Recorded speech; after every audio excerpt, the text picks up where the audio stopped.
قالت ما كانتش متخيلة اليوم اللي تسوق فيه تاكسي، بس ده مصدر رزقي الوحيد علشان أأكل عيالي الأربعة. كسرت كل قواعد المجتمع وما همهاش كلام الناس، ودخلت وسط رجالة بشنبات تشتغل شغلانتهم في سبيل لقمة العيش الحلال. وبعد رحيل جوزها أخدت المفاتيح ومسكت الدركسيون علشان تصرف على أولادها الأربعة. أم وليد أول وأقدم سواقة تاكسي في مصر. بس يا ترى ليه الناس هاجموها؟ تعالوا نعرف ايه الحكاية. عارف يعني ايه تخرج عن كل القواعد؟ يعني تكون بنت من حي بسيط لا معاها شهادة ولا سند ولا حتى فرصة، وتقرر تنزل الشارع وتشتغل شغلانة كانت دايما محجوزة للرجالة. ودي مش قصة بطلة في فيلم، دي حكاية حقيقية. اسمها أم وليد، الست اللي من 43 سنة كسرت القاعدة وساقت تاكسي، مش عشان مغامرة ولا علشان تحدي، إنما علشان أكل عيش حلال تصرف بيه على 4 أولاد ما عندهمش غيرها. أم وليد ما دخلتش مدرسة، ما خدتش أي شهادة، بس خدت أكبر شهادة في الحياة، شهادة كفاح. أبوها كان عنده تاكسي، ولما الدنيا ضاقت بيها ما راحتش تشتكي ولا تستنى حد بعينها، مسكت المفاتيح وركبت ورا الدركسيون وقالت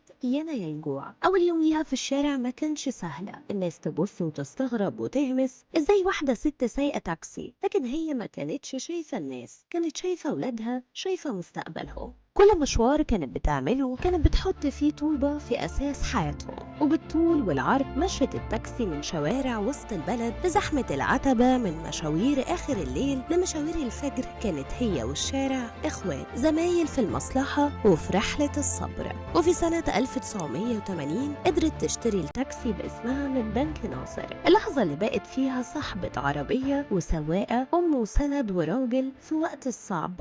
طول ال 43 سنة ما تأخرتش يوم عن الشغل، ولا خافت من طريق، ولا خافت من كلمة حد قالها. أما عن سواقتها فهي كانت دايما تقول الستات بتسوق بعقل مش بجنون، احنا مش بنجري ولا بنتسابق، احنا بنفكر في اللي مستنينا في البيت قبل ما ندوس بنزين.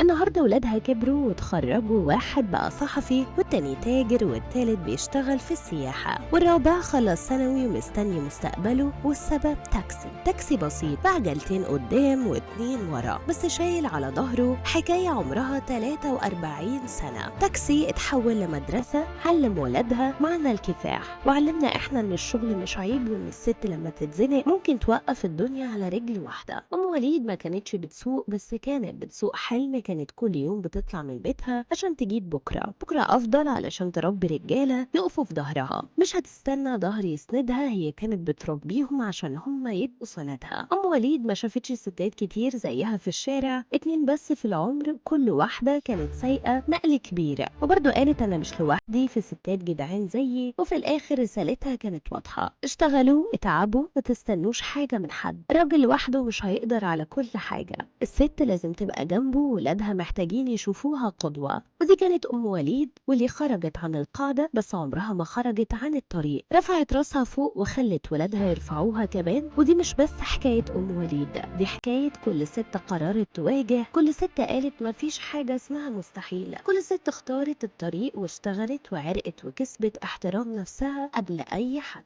تحية ليكي يا أم وليد، يلي علمتينا إن العجلة بتلف بس الجدعان هما اللي بيوصلوا لآخر السكة. بس تفتكروا بقى ممكن نلاقي زي أم وليد تاني في الوقت الصعب ده ولا لأ؟